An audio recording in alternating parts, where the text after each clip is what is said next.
Hi there, it's Kyle Holden here again with my AS Media portfolio, and today I'm going to do my preliminary project evaluation, which is my evaluation for my preliminary project, which, if you do not know, that is basically, before we did the original piece, the final piece, we shot something featuring that's got to cover the 180-degree roll, the shoulder shots, and an op going through a door, you know, get to grips with the medium I'm going to be using. And so, an interesting way to approach this, we decided, well, me and Alex decided to do a torture sequence. So originally we got some guys, we shot it really hastily first time around, which thing appears in my piece right now. It's the major middle bit. That was what we shot there. Yeah, which is why you can tell why he's laughing instead of being in pain, but it's still got the shots, still got going through the door, well, someone being dragged through a door, and it's still, yeah. So he then went on to reshoot it, well, shoot his, which I also star, and he stayed behind the camera, which is also something I learnt doing this. So I need to get behind the camera to get the shots that I really want. I can't really appear in it and dictate which shots to do as well, because it just doesn't work that well. So I got so yeah, we shot his, and that went really well. So then, I think a week later, because someone was missing that lesson, so a week later we shot mine again. Which the main so yeah, the major difference in the shoots that I decided to create something that some new sequences that contextualize the torture sequence, which is straight in the middle. So the major difference is the prologue and the epilogue, which I shot, which does also cover the shot reverse shot. Yeah, there's no major differences, because I thought, hey, rather than having a torture sequence on its own, which would have been unnerving and disturbing, I thought, hey, let's make a dystopian Brazil-esque satire against America, because at this point was like last year, all these waterboarding things came out, so it's like, yeah, let's do that.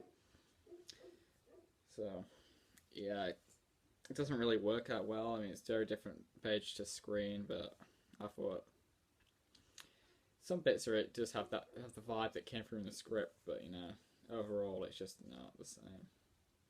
It really isn't. And that, given that some of the acting is fairly atrocious, especially in the middle section from the original shoot, is that the guy laughs as though in pain. But, that's like how it rolls. And my acting is incredibly bad throughout. Just yeah, I do like some of the shots in there. I really do like, for example, when it's over the shoulder and the tray is being pulled close with all the instruments of torture on there. That's good. Interesting thing about those tools of torture, running around schools trying to get those is very tedious. Collecting them, bringing them back. Which is why I kind of, with the main project, I've kind of got the stuff and hoarded them in the media storeroom so I can use them on hand when I need them. And I don't have to keep running around, because that took a long time to do. Yeah. Hmm.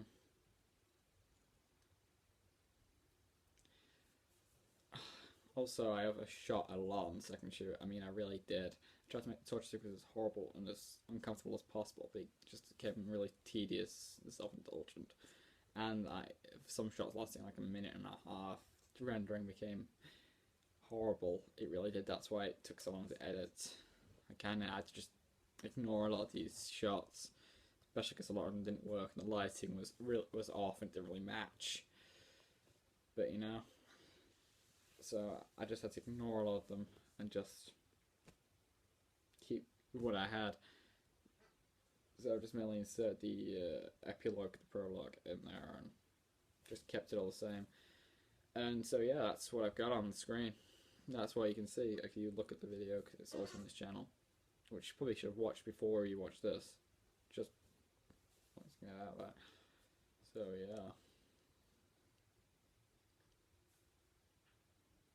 So did I learn a lot during this? Yes, I did. I learned a lot. I learned not to overshoot, because that's killer in the editing room. Always story your equipment together, thus reducing the time where you have to run around and grab stuff. And thirdly, get good actors. Get good actors, you know. And it's different to what you write on this page is different to what you can get on screen. This all really depends on your skill, you know, which mine is very not as good as professionals, and everything can be interpreted differently on screen. Oh, lighting. Always get lighting. It's very same. It's very similar, which is why my new one, I've got it in pitch black with some key lighting in there to really illuminate it in such a way that it all looks very similar. It's very far removed from reality, thus meaning it's any minor changes, which you always can accept that. And yeah, so this has been my evaluation of my preliminary project.